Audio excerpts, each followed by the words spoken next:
Indiana Jones offered to buy you a drink in a bar, you'd probably accept and spend a happy evening being regaled with stories of secret doors, supernatural artifacts, and botched organ removal.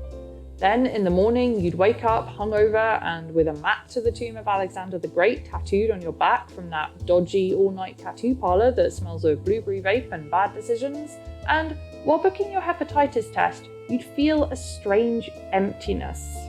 In your alcohol-induced existential crisis, you'd wonder if Indy really is the heroic archaeologist you need, or is he just the one you deserve? As your temperature rises and you decide that it's time to go to A&E, you ask, why is it Indy who has emerged from our fever dream of popular culture as the idealized excavator? Because you realize it's not just Indy either. There's Lara Croft and Nathan Drake, the holy trinity of bad archaeological practice and alarming murder rates. So you collapse on the kitchen floor and you ask them, why are you like this? Why do you exist as an archetype? And they reply, don't blame us, blame the Victorians.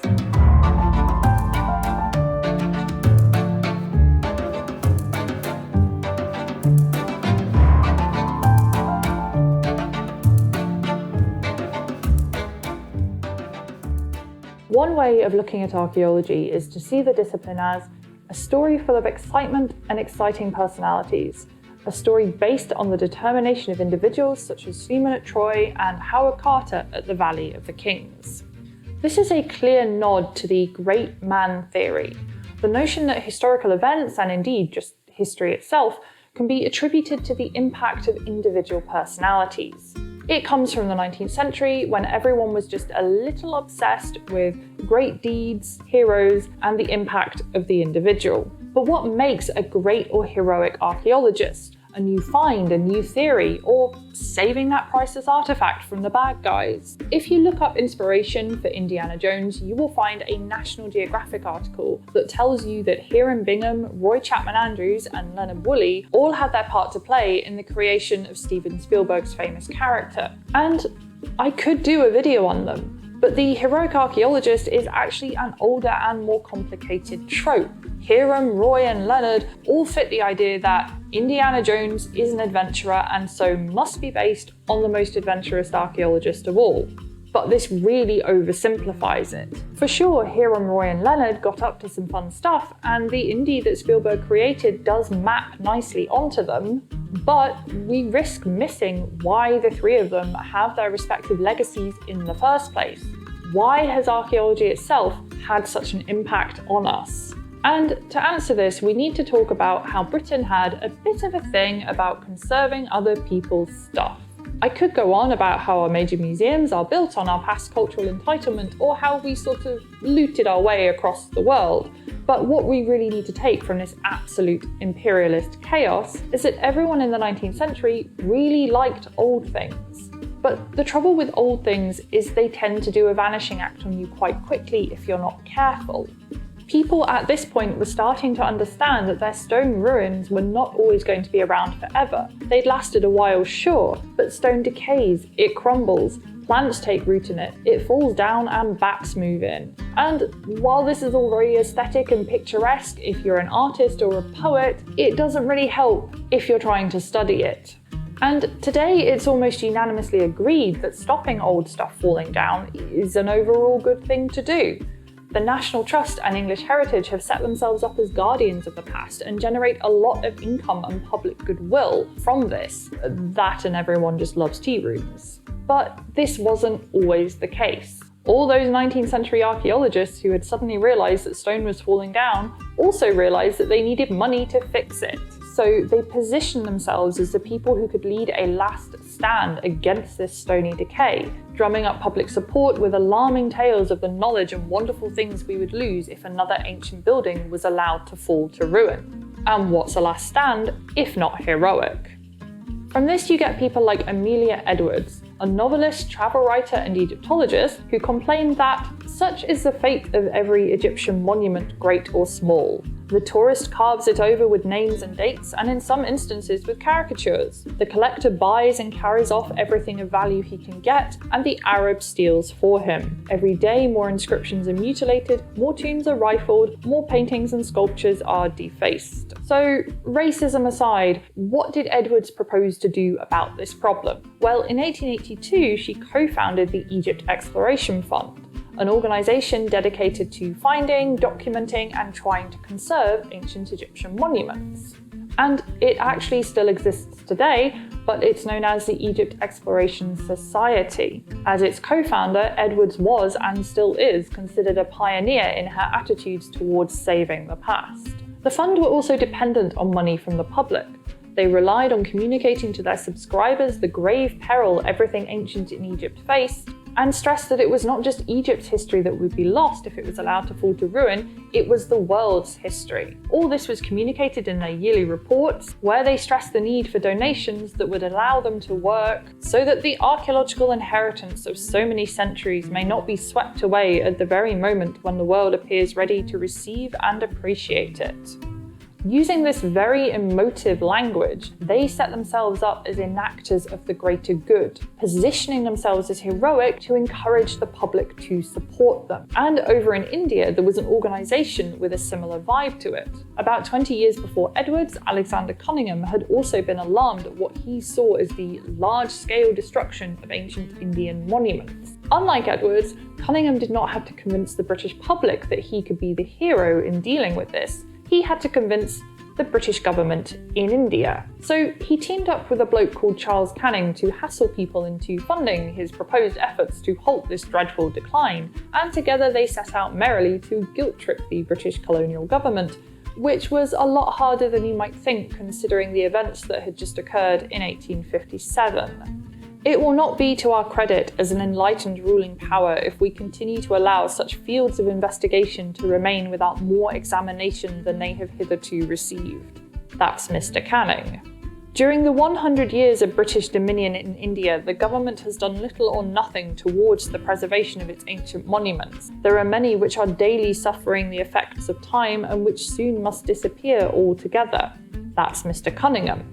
Inevitably, there is a bit to unpack here.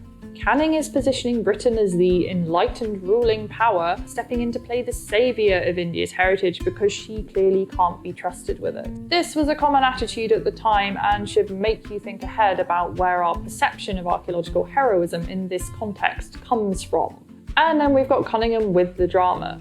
According to him, India's history will vanish completely, and since the British government aren't going to bother doing anything about it, they can just give him the cash to step in and save the day. And they did give him the cash, but there wasn't enough funding to preserve the monuments and sites themselves, so Cunningham mostly settled for just writing a lot to document their existence. So both Cunningham in India and Edwards in Egypt set themselves and their organisations up as saviours of the past that no one knew that they needed. But there's a narrative underneath all of this that we need to pay attention to. The idea of preservation being heroic is the result of a bit of British self-aggrandising behaviour at the expense of other predominantly non-Western countries. It was easy for the Egypt Exploration Fund and the Archaeological Survey of India to portray themselves as heroic knowledge preservers when they saw the countries whose knowledge they wanted to preserve as incapable, inferior, and potentially sometimes even acting directly against the interests of history. And from where we stand now, this sort of taints the image that the ASI and the EEF like to adopt in the 19th century. They wrote themselves as heroic at a time when their heroism was based on a faulty premise. Condescension towards these other countries who they saw as not caring about their heritage, and of course, a certain imperialistic smugness that it was going to be Britain who would step in and save the day. On a lighter note, let's move on to a more overtly Hollywood type of character.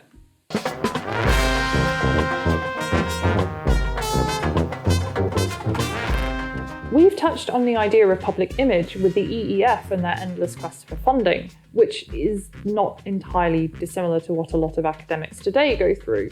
But some archaeologists have been far more proactive with how they chose to portray themselves as individuals. Their public image was just as important to them as their archaeological work, and they became people who were looked up to as heroic educators. And what better place to start than Belzoni? Giovanni Battista Belzoni was born in Padua, Italy in 1778. He was flamboyant and some say very tall at around 6'7". In 1796, when Napoleon invaded, he left Italy, studied hydraulics, ran into a troupe of travelling show people in Germany, including a strongman, thought, hey, I can be a strongman too, became a strongman, worked as a barber in the Netherlands, ended up in England in 1803 after fleeing the Netherlands to avoid arrest, married Sarah Bain, and joined a circus where he did his strongman act and also put on phantasmagoria shows. It's also rumoured that he became a priest at some point, although where he found the time, I do not know. He eventually got bored with circus life, and in 1815 he ran away to join Egypt. His engineering skills attracted attention, and he was hired to ship the colossal head of Ramesses II from Thebes to Britain, where it remains to this day in the British Museum, unsurprisingly. After this exploit, Belzoni stayed on in Egypt and went on to find 8 tombs in the Valley of the Kings and casually broke into the Second Pyramid of Giza because, for archaeologists back then, Egypt was an unregulated free-for-all. When he returned to Britain in 1819, Belzoni was the talk of high society, which he thoroughly enjoyed. He wrote a very popular book on his time in Egypt, but in 1821, his pièce de résistance was the exhibition of a full-sized replica of the tomb of Seti I in the Egyptian Hall in Piccadilly. Now, this is where we get into Belzoni's true showmanship. This was Egyptology as a spectacle. The exhibition was a huge success, with 1,900 visitors on its opening day. Belzoni had succeeded in creating a mysterious Egypt in rainy, smelly old London, and the public absolutely adored it. He was certainly seen as a hero, for a while at least. Because, unfortunately for Belzoni, fashion is fickle. He ran out of money and was forced to sell off his exhibits, and in an attempt to bolster his reputation as an explorer, he took a job finding Timbuktu and the source of the Niger River. This didn't really turn out too well for him, and in 1823, at the age of 45, he died of dysentery. His widow Sarah tried to use his reputation to reopen the exhibition in Leicester Square, but without Belzoni himself, it fell flat. The archaeological showman, however, lived on. So let's take a bit of a break from the 19th century and talk about someone from the era of TV. Mortimer Wheeler.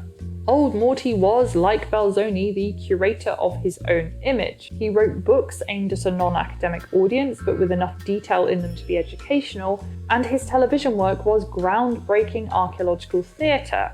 Academically, his conclusions have been accused of being a bit rushed and sometimes unsubstantiated, but he did introduce a whole generation to the archaeological method. He was also kind of racist, a bit of a bully, and a womanizer, despite having an amazing wife called Tessa, who was a wonderful archaeologist in her own right. But what am I meaning when I say that Morty curated his own image? In the 50s, he appeared on a television show called Animal, Vegetable, Mineral as one of a panel of scholars who attempted to identify curious objects the producers had picked out from museums around the country. It was a scholarly guessing game designed to make you feel like you were sitting in on a casual conversation between experts.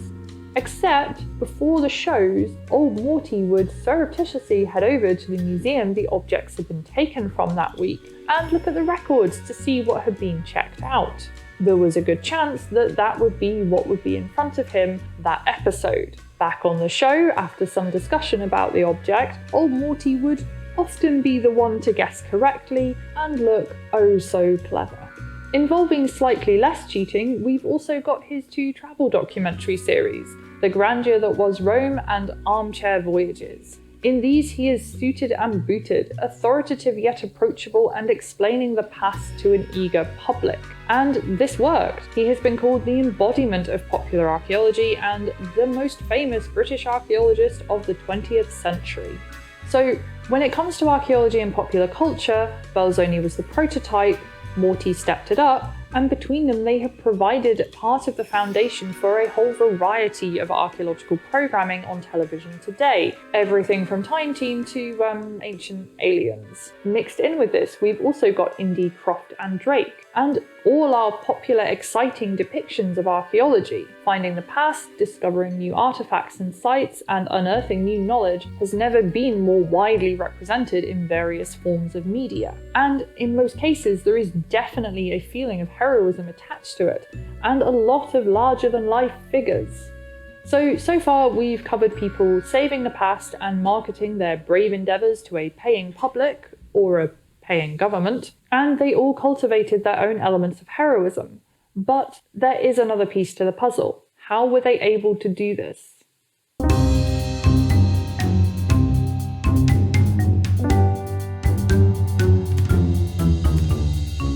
We've talked about how archaeologists presented themselves, but we also need to talk about how the history of archaeology itself has been written. This is how archaeology has come to be labelled as a story based on the determination of individuals. And these individuals are those standout special people with unique abilities that allow them to attain brilliance. This is that great man theory from earlier. But in the history of archaeology, it has another name. It is the internalist narrative. This is the angle that privileges the people in the story and places them on a pedestal. It has often been written by archaeologists themselves, wanting to show the progress of their work and knowledge, and just to justify their existence in the existence of the discipline before archaeology became a mainstream idea.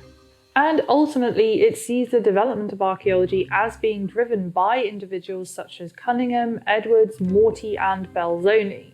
However, there is this phrase, in the right place at the right time. And in the 19th century, it just so happened that a lot of educated British men happened to be in the right place at the right time. Britain's aspiration to become the ultimate colonial supervillain led to a lot of new opportunities opening up abroad if you had the means to access them. And when you were abroad, if you had the time, education and money, you too could pick up a trowel and a new hobby. And this is in part how our old pal Alexander Cunningham managed to found his Archaeological Survey of India in 1861. Young Cunningham had a good education at Christ's Hospital in London before heading into the East India Company military. It's worth mentioning at this point that he got his cadetship partly due to the influence of Sir Walter Scott, an antiquarian and very well-respected public figure at the time. Because when you're trying to get ahead, it's all about who you know. Not content with just being another raging imperialist, Cunningham also liked India's old things. So he collected India's old things and he wrote about India's old things. And when he retired, he wanted to do this full time, and thus the ASI was born.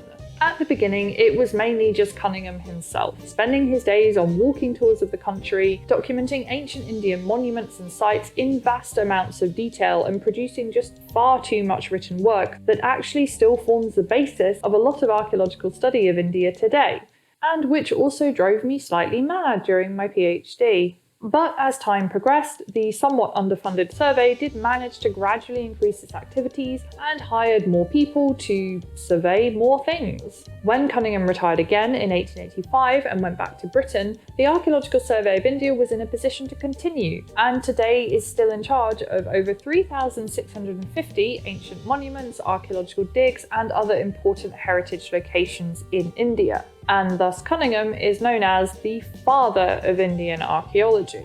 And it was the British colonial presence in India that enabled Cunningham to leave this legacy. It gave him and our good friend Charles Canning the network and money to just casually start a British archaeological boys club. And it was Cunningham's social connections and education that gave him the opportunity to write so much. What we've got here with Cunningham is clearly a case of being in the right place at the right time. Cunningham had a certain level of power in the colonial system in India. He knew the right people and had a consistently decent record of military service as an engineer. Would he have been able to found the ASI without all of this? In an attempt to answer this question, allow me to introduce the externalist narrative.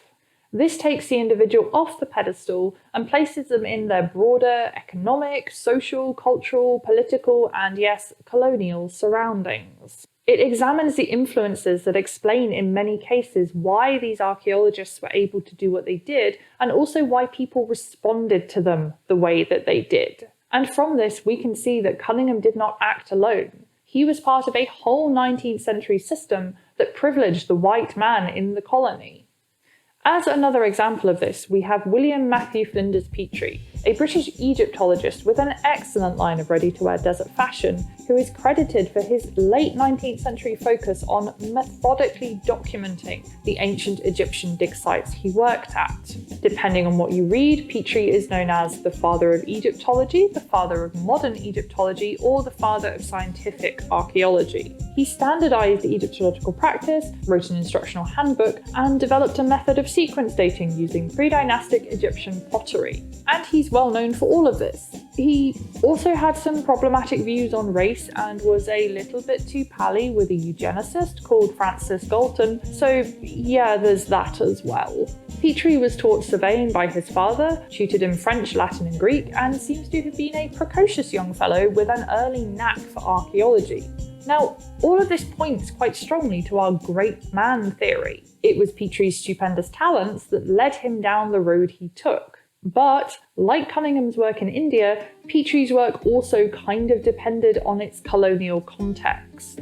In 1882, there was this little thing called the Anglo-Egyptian War, which gave Britain a much firmer foothold in Egypt and therefore in Egyptology. Before this, there had been a lot of scrapping between Britain, France, and other European countries over access rights to all of this old loot. But after 1882, Britain had a lot more control because she was the occupying country. And this gave the Egypt Exploration Fund the opportunity to go in and get boots on the ground. And Petrie was part of this. Additionally, it was the 19th century obsession with Egypt as being the land of the Bible that prompted the British public to be so supportive of the EEF. Biblical archaeology was a big deal. People wanted tangible, physical proof of their holy book. And so, what we have here is the broader cultural climate at the time allowing Petrie and the EEF to thrive. So, although I think it's pretty clear that Cunningham and Petrie were definitely exceptional individuals, they had intelligence, motivation, and drive, but we need to remember that their work was enabled and shaped by their broader surroundings. In this case specifically, Britain's colonial ambitions and her interest in the Bible. The internalist narrative, or great man theory, leads to a hyper-focus on individuals and ignores this wider context.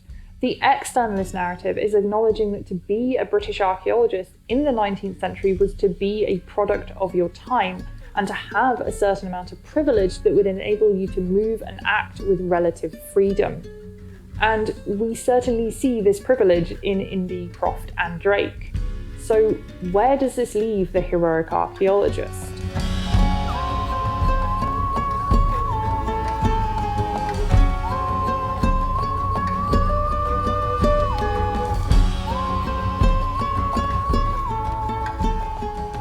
So you've survived your kitchen floor spirit quest. Your fever is dying down, and you're starting to think that maybe having a map to the tomb of Alexander the Great tattooed on your back is not such a bad thing after all. Indy's not returning your calls, but you think he may have said something about going to Mongolia today anyway. However, things are still a bit of a mess, because the conclusion you might have come to is that Indy's very existence as a Hollywood hero-style archaeologist is based on that somewhat outdated great man theory. The internalist narrative that highlights the individual's achievements and ignores their context has given us Indy, Croft and Drake as almost indisputable heroes. In the same way, for a long time, we didn't evaluate people like Edwards, Petrie and Cunningham. Indy's famous catchphrase, "It belongs in a museum," is a direct reflection of this lack of evaluation, coming from a time when the West thought that it had the right to decide what should be preserved and what ended up where. The old-style Victorian or 19th century heroic archaeologist acts on the idea that they are entitled to artifacts, objects and sites. There is this unspoken notion that history does not exist until they come into contact with it. It's lost or being used incorrectly or something. And it seems that the actions of Indy, Croft and Drake are relics of this attitude. They are the treasure hunters that we can't quite let go of because they are just so present in our cultural memory. They're pretty much part of our pop culture furniture at this point. Now, of course, I'm not saying that every bit of our modern pop culture archaeology is like this. I can't quite see Tony Robinson and co. waltzing through airport security with part of the Parthenon, telling a whole country that she shouldn't be in charge of her own history, or battling some shadowy organisation for control of that one priceless supernatural artefact. Although, to be fair, do any of us really know what goes on behind the scenes at Time Team? But what I will say is that our very interest in archaeology today has been shaped by the way we responded to it well over 100 years ago. And by using the externalist narrative, we can see why and how archaeology has had its impact. Hiram, Roy, Leonard, Cunningham, Edwards, Old Morty, Belzoni, and of course dear old Flinders Petrie were all exceptional individuals, but they were all propelled forward and enabled by colonial and religious structures, and also by an interested public who happened to like shiny old things. So ultimately, all of this started with people fixating on the individual archaeologist at a time when great men were all the rage. Part of this was the often well-meaning urge to preserve the past that has always come with a large helping of bad colonial power dynamics. After this, it goes via Hollywood, and it ends with your drunken night out, bad tattoo choice, and that string of voicemails on what you think is Indy's phone. But ultimately, Indy will not be returning your call because he is just a figment of our collective cultural imagination. And also, there's just no phone signal in a fridge.